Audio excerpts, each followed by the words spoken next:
Welcome back to the channel on another video on our 22 WRX. It's currently 8:25 Thursday night. Instead of working on the car in this week's video, I will go over some parts that we have for next week's video, but we have a 6-hour drive tomorrow. We're going to my buddy's place in West Virginia.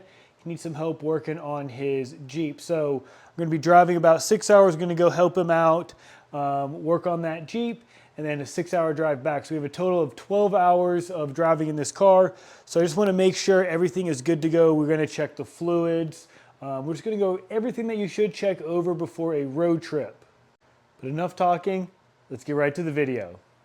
All right, the first thing that you're going to want to do is you want to assess your oil life. If you need to change your oil before your road trip, I'd recommend changing it now.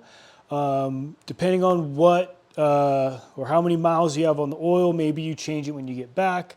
In our case here, I have my number written here. We last changed it at 11,750. I know we're a little bit over 13,000 miles right now, so we have about 2,000 miles on this oil, so we're good to go for this drive. But I do have some Motul that I picked up from Import Image. So once I get back, I'll be able to get that oil change. Did come with a new filter and crush washer. So we'll knock out that oil change once we are back. But besides assessing the oil life, I got our little rag right here. We want to check our oil level. So this is our dipstick here. You want to pull it out and wipe it.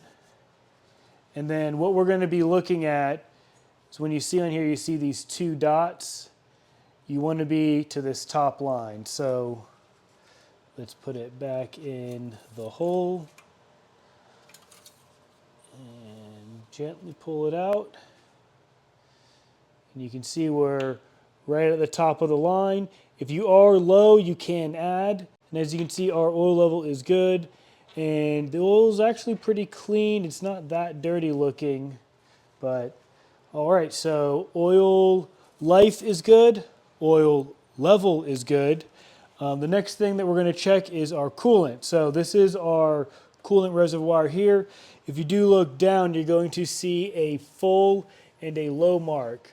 We did just drive the car, so it should be up near the full line. If the car is cold, it should be near the low line. If it's below the low line, add some coolant. And then when the car is hot like it is right now, just make sure it's up towards the full line. Let me show you what it looks like on a close-up. All right, so here is our coolant reservoir. So it's just right in front of the oil filter. So if you look all the way down, you can see my full line. The car is warm, so it is like in between the low and the full. It's kind of hard to see the low, but there's the low there. If your car is cold, it should be a little bit closer towards that low line, but our coolant level is good to go here too. With our oil and our coolant checked, we basically have two other fluids underneath the hood that we can check up on.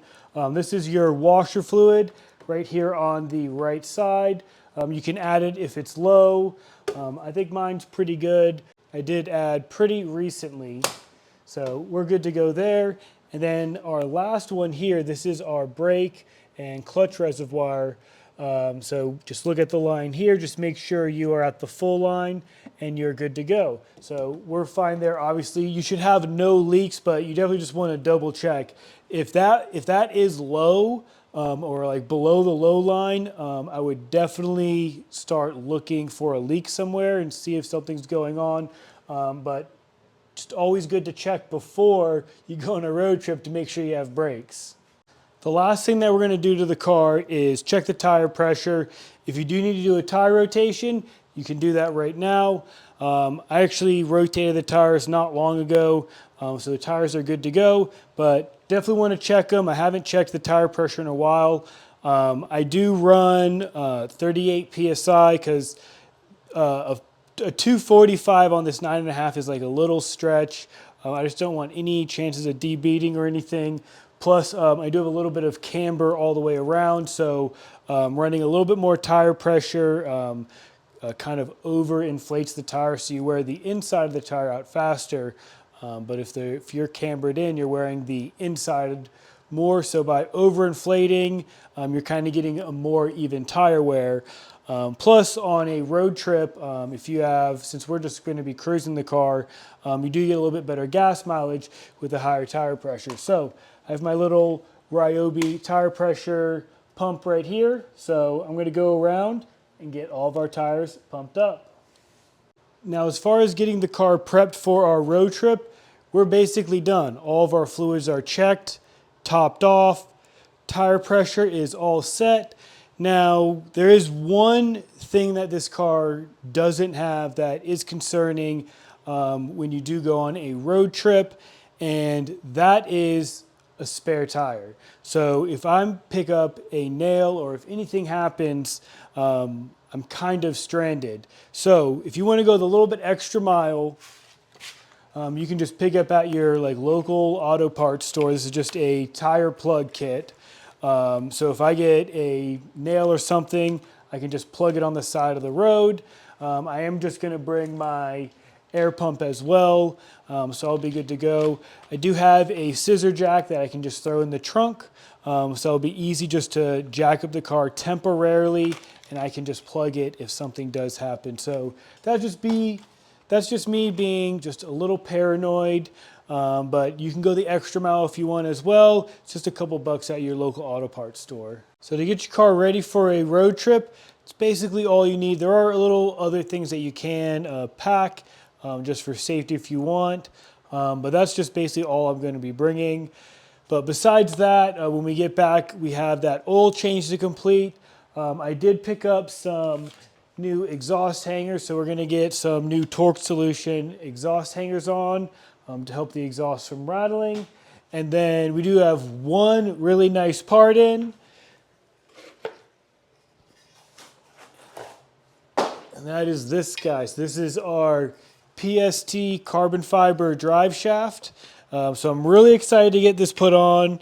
I was thinking about getting it put on before the road trip, but there just isn't enough time for me to make a quality video and get this installed. And if anything happens, like after the install, if there's a vibration or something, I really don't have the time to diagnose or fiddle with it.